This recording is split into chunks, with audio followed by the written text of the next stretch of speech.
Hello दोस्तों, स्वागत है आपका डीजे स्टडी पे। आज है 25 अप्रैल और आज के हम सारे करेंट अफेयर को डिस्कस करेंगे।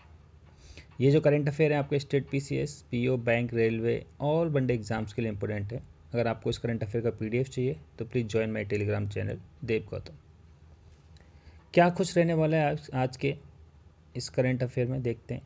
हम पहले महत्वपूर्ण दिन को डिस्कस करेंगे, कुछ अंतर्राष्ट्रीय न्यूज़, राष्ट्रीय न्यूज़, कुछ व्यक्ति विशेष से रिलेटेड न्यूज़, उसके बाद खेल, राज्य विशेष, विज्ञान और सामान्य कुछ स्टैटिक फैक्ट्स, और उसके बाद एक अंतर्राष्ट्रीय संगठन डिस्कस करेंगे।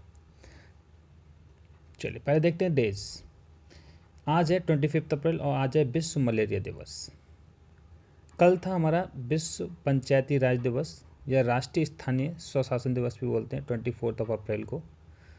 प्रतिवर्ष 24 अप्रैल को शांति के लिए एक कूटनीतिक और बहुपक्षवाद पर अंतर्राष्ट्रीय दिवस के रूप में भी मनाया जाता है। यह दिवस 24 अप्रैल 2019 को मनाया गया था।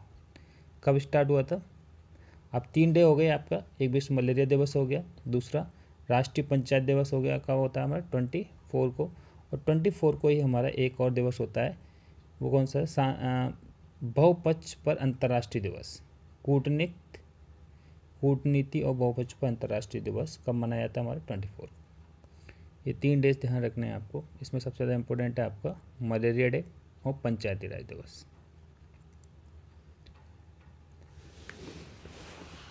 कुछ अंतर्राष्ट्रीय न्यूज़। इस देश ने 23 अप्रैल 2020 को महामारी पर विचार विमर्श करने के लिए वीडियो कॉन्फ्रेंसिंग के माध्यम से दक्षिणी एशियाई क्षेत्रीय सहयोग संगठन सार्क परिषद का आयोजन किया। कहाँ पे किया गया? हमारा पाकिस्तान में। यह दुनिया की पहली डिजिटल मुद्रा डिजिटल युआन प्रस्तुत करेगा। चीन डिजिटल मुद्रा इन्होंने पहली बार डेवलप करने जा रहा है। कौन सा देश जा रहा है? हमारा चीन। फिच रेटिंग ने कोरोना वायरस महामारी के चलते लागू किए गए लॉकडाउन का हवाला देते हुए 2020-21 में भारत की आर्थिक वृद्धि दर का अनुमान घटाकर कितने प्रतिशत कर दिया है? अच्छा, फिच वालों ने कहा है, फिच रेटिंग ने कहा है कि अगर जैसी कंडीशन आज चल रही है इंडिया की, अगर वैसी रही तो लगभग 0.8% हमारी वृद्धि दर रहेगी। अगर थोड़ा जल्दी रिकवर कर लिया हमने तो 1.5 तक रह सकती है। इससे ज़्यादा हमारी 2020-21 में ग्रोथ रेट नहीं रहने वाली।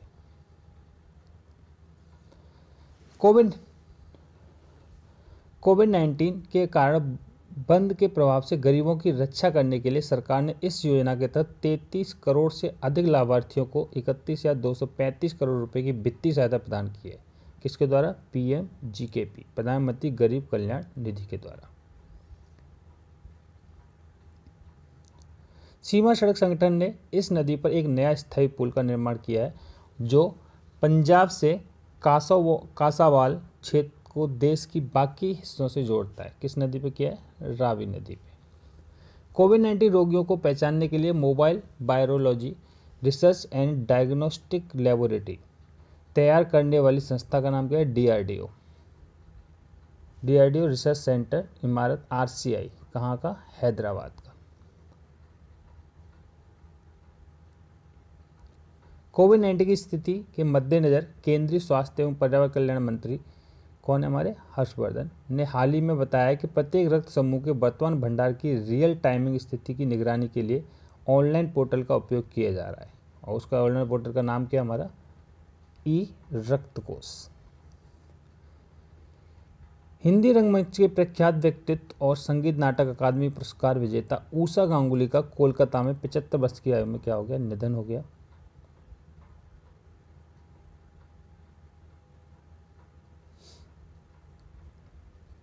ब्लूमबर्ग के प्रतिवेदन के अनुसार फेसबुक इंक के मार्क जुकरबर्ग द्वारा कंपनी में 5.7 अरब डॉलर मीन्स 43,574 करोड़ रुपए के निवेश के बाद एशिया के सबसे अमीर व्यक्ति कौन बन गए? हमारे मुकेश अंबानी।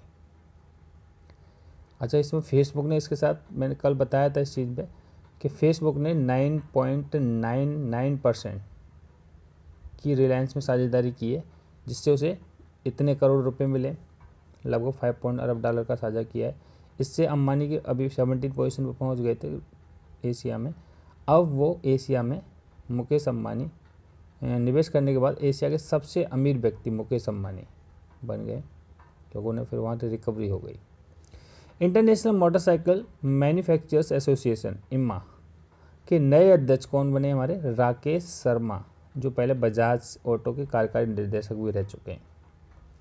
अभी हाल ही में डेविड ली को किस कंपनी का नया सीईओ नियुक्त किया है? हुवाई इंडिया का नया सीईओ नियुक्त किया गया है इन्हें।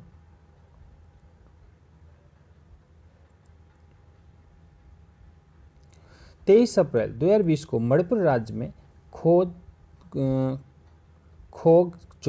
खोगजोम दिवस मनाया गया। इस दिवस के द्वारा 1891 में एंग्लो मणिपुरी युद्ध से लड़ने वाले योद्धाओं को श्रद्धांजलि दी जाती है।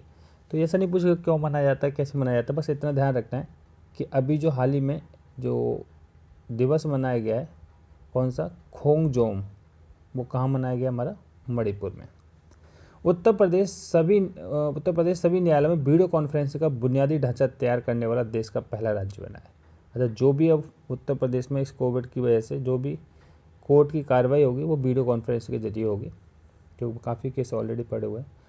केरल चुने गए प्रतिनिधियों के मासिक वेतन और मानदेय में 1 वर्ष के लिए 30% कटौती की जाएगी। प्रतिमाह 20,000 रुपये तक की कमाई करने वालों को छूट दी गई है। जो भी हैं प्रतिनिधि चुने गए।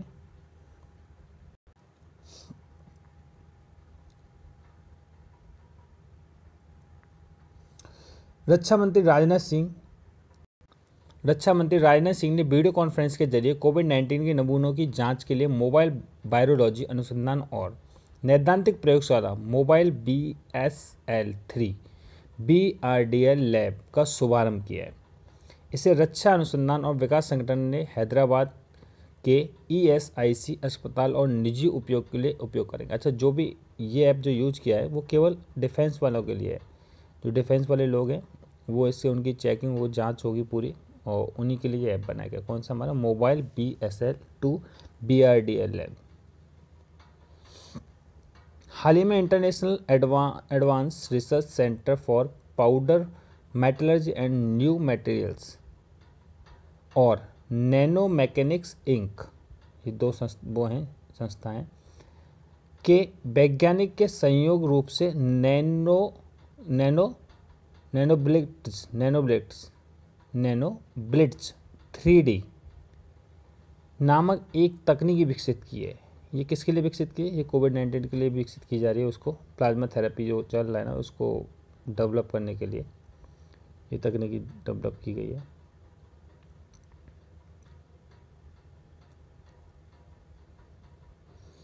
इंद्रप्रस्थ सूचना प्रौद्योगिकी संस्थान IIIT दिल्ली ने वास्करो नामक एक नया मोबाइल ऐप विकसित किया। यह मोबाइल ऐप लोगों के नज़दीक मौजूद कोरोना वायरस हॉटस्पॉट जोन के बारे में चेतावनी देने और महामारी से संबंधित समाचारों के विश्वसनीय और फेक होने के बारे में जांचने में मदद करेगी कि कौन सी न्यूज़ फेक है, कौन सी सच है। तो ये इस मोबाइल ऐप के वास्करो के थ्रू हम जान सकते हैं। ये किसने डेवलप किया है? IIIT दिल्ली, इंद्रप्रस्थ सूचना प्रौद्योगिकी संस्थान दिल्ली वाले ने। कोरोना वायरस के परीक्षण के लिए फेलुदा परीक्षण किट को वैज्ञानिक और औद्योगिक अनुसंधान परिषद के तहत जीनोमिक्स और इंटीग्रेटेड बायोलॉजी IGIB संस्थान द्वारा विकसित किया गया है। किसको विकसित किया? फेलुदा में बताया था कि एक सत्रेज रे हैं, उनके नाम पर उनका एक उपन्यास है, उनके नाम पर इस ऐप का नाम रखा गया है।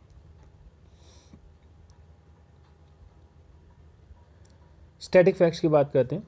Peoples for the ethical treatment of animals PETA स्थापना 22 मार्च 1980। संस्थापक इनग्रिड न्यूकिर्क और एलेक्स पैचेको। स्थान नॉरफॉक वर्जीनिया, संयुक्त राज्य अमेरिका में पड़ता है। पंचायती राज प्रणाली को इस वर्ष एक संविधान संशोधन द्वारा पेश किया गया था 1992 में। 2 अक्टूबर 1959 में को पंचायती राज प्रणाली को पहली बार राजस्थान राज्य द्वारा इस जिले में चला गया, नागौर में। भारतीय लघु उद्योग विकास बैंक सिडबी स्थापना 2 अप्रैल 1990। मुख्यालय कहाँ है इसका? लखनऊ, उत्तर प्रदेश। दक्षिणी एशियाई खेल सहयोग संगठन सार्क स्थापना 8 दिसंबर 1985। मुख्यालय काठमांडू, हमने डिस्कस कर चुके हैं इसको संगठन को। नेपाल में सदस्य हमारे अफगानिस्तान, बांग्लादेश, भूटान, भारत, मालदीव, नेपाल, पाकिस्तान और श्रीलंका है। सीमा सड़क संगठन BRO स्थापना 7 मई 1960, मुख्यालय नई दिल्ली, संस्थापक जवाहरलाल नेहरू। आज हमारा बिम्स्टेक है, जो हमारा अंतर्राष्ट्रीय संगठन है। बिम्स्टेक का कल भी हमने डिस्कस किया था। बिम्स्टेक का जो फुल फॉर्म होता है bay of Bengal initiative for the multi sectoral technicals and economic corporation. BIMSTEC, जिसका पूरा नाम बंगाल की खाड़ी बहुत क्षेत्रीय तकनीकी और आर्थिक सहयोग उपक्रम है। बंगाल की खाड़ी के तटवर्ती या समीपवर्ती क्षेत्रों को एक अंतर्राष्ट्रीय आर्थिक सहयोग संगठन है। अतः जो भी बंगाल की खाड़ी के चारों तरफ जो देश हैं वो आपस में इकोनॉमिकली कैसे चीज़ों को ट्रांसपोर्ट करते हैं, उसके लिए ये बनाया गया है। यह नवंबर 2016 में बांग्लादेश, भारत, बर्मा, श्रीलंका, थाईलैंड, भूटान और नेपाल सदस्य के साथ शुरू किया गया था और पाकिस्तान इस देश का सदस्य नहीं है। कभी कभी पूछा था which of the following is the member of the BIMSTEC, कि इनमें से कौन सा बिम्स्टेक का मेंबर है या नहीं है, is not a member of the BIMSTEC. तो नॉट पूछने आएगा तो उसमें पाकिस्तान जरूर दिया होगा। मुख्यालय का इसका ढाका, बांग्लादेश, लेकिन पाकिस्तान इसका मेंबर नहीं है। स्थापना 6 जून 1997। कौन कौन से इसमें कंट्री हैं? 7 सदस्य में से 5 हमारे दक्षिणी एशिया के हैं और 2 हमारे कहाँ के हैं? पूर्वी एशिया, दक्षिण पूर्वी एशिया, जिसमें बांग्लादेश, भूटान, भारत, नेपाल और श्रीलंका, और दूसरे 2 म्यांमार और थाईलैंड, दक्षिण पूर्वी एशिया के। तो ये था दोस्तों आज के करंट अफेयर। प्लीज़ अगर आप चैनल पर फर्स्ट टाइम विजिट कर रहे तो चैनल को सब्सक्राइब करें, लाइक करें, शेयर करें। Thank you for the watching.